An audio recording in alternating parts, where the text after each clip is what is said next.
മുൻ പ്രധാനമന്ത്രി അടൽ ബിഹാരി വാജ്പേയിയുടെ 100ാം ജന്മവാർഷികത്തോടനുബന്ധിച്ച് പ്രധാനമന്ത്രി നരേന്ദ്രമോദി ഇന്ന് മധ്യപ്രദേശ് സന്ദർശിക്കും.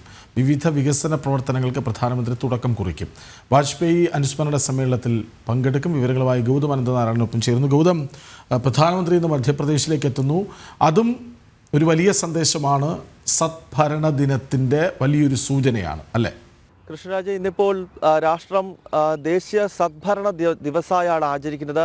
മുൻ പ്രധാനമന്ത്രി അടൽ ബിഹാരി വാജ്പേയിയുടെ 100ാം ജന്മവാർഷികത്തിലേക്ക് രാഷ്ട്രം കടക്കുകയാണ്. രാവിലെ സദൈവ് അടലിൽ പുഷ്പാർച്ചന, അദ്ദേഹത്തിൻ്റെ സമാധി പീഠം നിലകൊള്ളുന്ന സദൈവ് അടലിൽ പുഷ്പാർച്ചനയും പ്രത്യേക പ്രാർത്ഥനയും നടക്കുന്നുണ്ട്. പ്രധാനപ്പെട്ട ചടങ്ങ് ഇന്ന് അദ്ദേഹത്തിൻ്റെ സ്വദേശമായ മധ്യപ്രദേശിൽ തന്നെയാണ്. നമുക്കറിയാം, അടൽ ബിഹാരി വാജ്പേയി മധ്യപ്രദേശിലെ ഗ്വാളിയാറിലാണ് ജനിക്കുന്നത്. അതിനാൽ ഇന്ന് 100ാം ജന്മവാർഷികം നടക്കുന്ന ഘട്ടത്തിൽ പ്രധാനപ്പെട്ട പരിപാടി, പ്രധാനമന്ത്രി നരേന്ദ്രമോദി പങ്കെടുക്കുന്ന പൊതുപരിപാടികൾ നടക്കുന്നത് അദ്ദേഹത്തിൻ്റെ സ്വന്തം സംസ്ഥാനമായ അടൽ ബിഹാരി വാജ്പേയി ജനിച്ച ഗ്വാളിയാറിലും അതോടൊപ്പം തന്നെ മധ്യപ്രദേശിലുമായിട്ടാണ് ഇന്നിപ്പോൾ പൊതുപരിപാടികൾ നടക്കുന്നത്. പ്രധാനമന്ത്രി ഇന്ന് വിവിധ വികസന പദ്ധതികൾ, പ്രത്യേകിച്ച് ഉത്തർപ്രദേശും അതോടൊപ്പം തന്നെ മധ്യപ്രദേശുമായി ബന്ധപ്പെട്ടൊരു നദീ സംയോജന പദ്ധതിയുടെ തുടക്കം കുറിക്കും. അതോടൊപ്പം തന്നെ അടൽ ബിഹാരി വാജ്പേയിയുടെ ചിത്രമുള്ള പ്രത്യേക നാണയം ഇന്നിപ്പോൾ പ്രധാനമന്ത്രി നരേന്ദ്രമോദി പുറത്തിറക്കുന്നുണ്ട്. അതോടൊപ്പം വാജ്പേയി അനുസ്മരണ സമ്മേളനത്തിലും പ്രാർത്ഥനാ യോഗത്തിലും പ്രധാനമന്ത്രി നരേന്ദ്രമോദി പങ്കെടുക്കുകയും അഭിസംബോധന ചെയ്യുകയും ചെയ്യും. അങ്ങനെ പ്രധാന പരിപാടികൾ ഇന്നിപ്പോൾ പ്രധാനമന്ത്രി പങ്കെടുക്കുന്ന പരിപാടി നടക്കുന്നത് മധ്യപ്രദേശിലാണ്. ഒപ്പം അടൽ ബിഹാരി വാജ്പേയിയുടെ സമാധിയായിട്ടുള്ള സദൈവ് അടലിൽ പുഷ്പാർച്ചനയും പ്രത്യേക പ്രാർത്ഥനയും നടക്കുന്നുണ്ട്. എന്തായാലും നരേന്ദ്രമോദി സർക്കാർ അധികാരത്തിലേറിയതിനു ശേഷമാണ് മുൻ പ്രധാനമന്ത്രി AB വാജ്പേയിയുടെ ജന്മദിനം സദ്ഭരണ ദിവസമായി ആചരിക്കാൻ തീരുമാനിച്ചിട്ടുള്ളത്. ഇന്നിപ്പോൾ 100ാം വാർഷികം പ്രമാണിച്ചുകൊണ്ട് വിപുലമായ പൊതുപരിപാടികളാണ് BJPയും കേന്ദ്ര സർക്കാരും രാജ്യത്തിൻ്റെ വിവിധ ഭാഗങ്ങളിൽ ഒരുക്കിയിരിക്കുന്നത്. തീർച്ചയായും അടൽജിയുടെ 100ാം ജന്മവാർഷികം വിപുലമായി ആചരിക്കുകയാണ്. അതാണ് ഞാൻ സൂചിപ്പിച്ചത്, സദ്ഭരണ ദിനമായി ആചരിക്കുന്നു. മധ്യപ്രദേശിലെത്തുന്ന നരേന്ദ്രമോദി ചെയ്യുന്നതും സദ്ഭരണ സംവിധാനത്തിൻ്റെ സൂചനകളാണ്. അതായത് അവിടെ വലിയ പദ്ധതികളെന്ന് പ്രഖ്യാപിക്കാനിരിക്കുന്നു എന്നത്. അതെ. മറ്റൊരു പ്രധാനപ്പെട്ട കാര്യം, BJP ദേശീയ അധ്യക്ഷൻ JP നദ്ദ ഇന്ന് CBCI ആസ്ഥാനം സന്ദർശിക്കും. സേക്രഡ് ഹാർട്ട് കത്തീഡ്രലിൽ നടക്കുന്ന ക്രിസ്മസ് ആഘോഷത്തിൽ പങ്കെടുക്കും. രാവിലെ 11 മണിക്കാണ് ദേശീയ അധ്യക്ഷൻ്റെ സന്ദർശനം. കഴിഞ്ഞ ദിവസം CBCI ആസ്ഥാനത്ത് നടന്ന ക്രിസ്മസ് ആഘോഷങ്ങളിൽ പ്രധാനമന്ത്രിയും പങ്കെടുത്തിരുന്നു. വിവരങ്ങളുമായി ഗൗതം അനന്തനാരായണൻ ചേരുന്നു. ഗൗതം, ക്രിസ്മസ് ആഘോഷത്തിൻ്റെ ഭാഗമായി BJP ദേശീയ അധ്യക്ഷൻ ഇന്ന് ക്രൈസ്തവ വൈദികരുടെ പ്രധാനപ്പെട്ട ആഘോഷത്തിൽ പങ്കെടുക്കുന്നു. കഴിഞ്ഞ ദിവസമാണ് പ്രധാനമന്ത്രി പങ്കെടുത്തത്. കൂടുതൽ വിവരങ്ങൾ.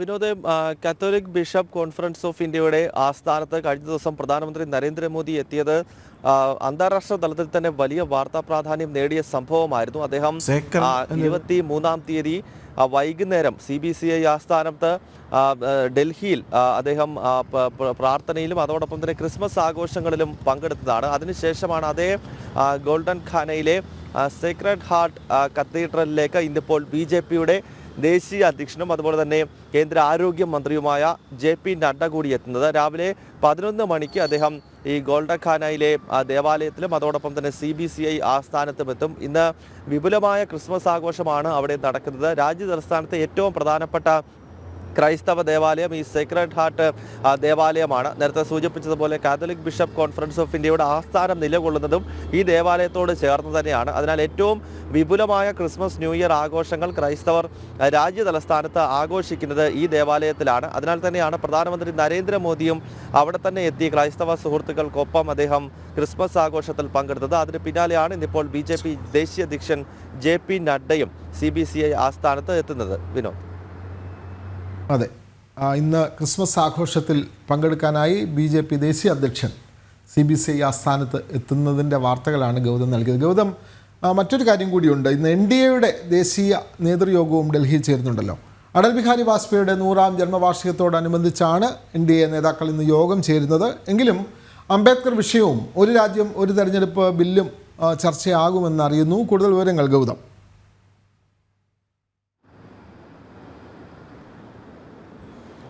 വിനോദ്, അടൽ ബിഹാരി വാജ്പേയിയുടെ 100ാം ജന്മദിനത്തോടനുബന്ധിച്ച് തന്നെയാണ് ഇന്നിപ്പോൾ NDA യോഗം BJP ദേശീയ അധ്യക്ഷൻ JP നഡ്ഡയുടെ ഡൽഹിയിലെ ഔദ്യോഗിക വസതിയിൽ ചേരുന്നത്. ഈ യോഗത്തിൽ ആന്ധ്രാപ്രദേശ് മുഖ്യമന്ത്രി ചന്ദ്രബാബു നായിഡു, അതുപോലെ തന്നെ ബീഹാർ മുഖ്യമന്ത്രി നിതീഷ് കുമാർ ഉൾപ്പെടെയുള്ള NDAയിലെ പ്രമുഖ നേതാക്കളെല്ലാം പങ്കെടുക്കും. അവിടെ ഒരു പ്രാർത്ഥനാ യോഗവും നടക്കുന്നുണ്ട് AP വാജ്പേയിയുടെ പേരിൽ. കാരണം നമുക്കറിയാം, ഇന്ന് കാണുന്ന NDA ഇന്നിപ്പോൾ രാജ്യത്ത് തുടർച്ചയായി 3ാം തവണ അധികാരത്തിലേക്ക് NDA മുന്നണി എത്തുകയാണ്.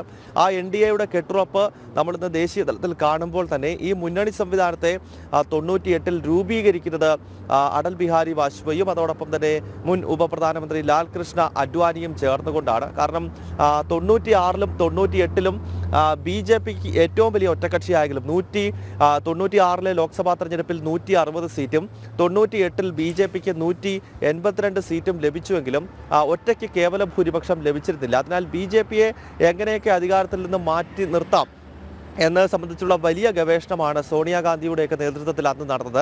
അതിനാൽ 99-ലെ ലോക്സഭാ തെരഞ്ഞെടുപ്പ് ആകുമ്പോഴേക്കും ഇനിയും ഇത്തരം മാറ്റി നിർത്തലുകൾ ഉണ്ടാകാൻ പാടില്ല എന്ന ദീർഘവീക്ഷണത്തോടെയാണ് ലാൽ കൃഷ്ണ അഡ്വാനി അതോടൊപ്പം തന്നെ അടൽ ബിഹാരി വാജ്പേയിയും ഇനിഷ്യേറ്റീവ് എടുത്തുകൊണ്ട് ദേശീയ ജനാധിപത്യ മുന്നണി രൂപീകരിക്കുന്നത്. നമുക്കറിയാം, പിന്നീട് ശിവസേന, ശിരോമണി അകാലിദൾ ഒക്കെ പോലെയുള്ള വർഷങ്ങളായി ഏതാണ്ട് 3 പതിറ്റാണ്ടോളമായി ഇപ്പോൾ NDAയ്ക്കകത്ത് ഈ മുന്നണികൾ നിൽക്കുകയാണ്. അത് വലിയൊരു കെട്ടുറപ്പോടെ കോൺഗ്രസിനും അതല്ലെങ്കിൽ കോൺഗ്രസ് നേതൃത്വം നൽകുന്ന മുന്നണിക്കും ഭീഷണി എന്ന നിലയിലേക്ക് തന്നെ NDA വളരുകയും ഒക്കെ ചെയ്തു. അതിനാൽ NDAയ്ക്ക് രൂപം നൽകിയ ഒരു പ്രമുഖ നേതാവിൻ്റെ 100ാം ജന്മവാർഷികം പ്രമാണിച്ച് തന്നെയാണ് ഇന്നിപ്പോൾ NDA നേതാക്കൾ JP നഡ്ഡയുടെ വസതിയിൽ എത്തുന്നത്.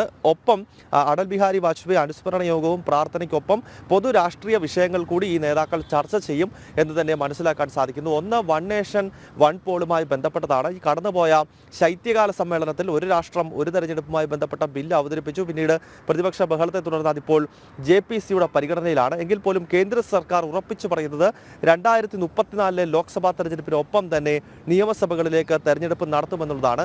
അതിലേക്കുള്ള ചുവടുവെപ്പാണ് ഈ ബില്ല് അവതരണം ലോക്സഭയിൽ നടത്തിയത്. അതിനാൽ വൺ നേഷൻ വൺ പോളുമായി ബന്ധപ്പെട്ടുള്ള ചർച്ച ഈ NDA യോഗത്തിലുണ്ടാകും. അതോടൊപ്പം തന്നെ BR അംബേദ്കർ, ഭാരതത്തിൻ്റെ ഭരണഘടനാ ശില്പിയായ BR അംബേദ്കറുമായി ബന്ധപ്പെട്ട് ഇപ്പോൾ വലിയ സംവാദം നടക്കുകയാണ്. ലോക്സഭയിലും രാജ്യസഭയിലും നടന്ന ഭരണഘടനാ ചർച്ചയ്ക്ക് പിന്നാലെയാണ് കോൺഗ്രസ് അനാവശ്യമായി BR അംബേദ്കറുമായി ബന്ധപ്പെട്ട് ചില പരാമർശങ്ങൾ നടത്തുകയും പിന്നീട് വിവാദമായി ഇപ്പോഴത് ഒരു സംവാദമായി മാറിയിരിക്കുന്നു. അതിനാൽ ഈ അംബേദ്കർ വിഷയം കൂടി ഇന്നത്തെ NDA യോഗത്തിൽ ചർച്ച ചെയ്യുമെന്നാണ് നമുക്ക് ലഭ്യമാക്കുന്ന വിവരം.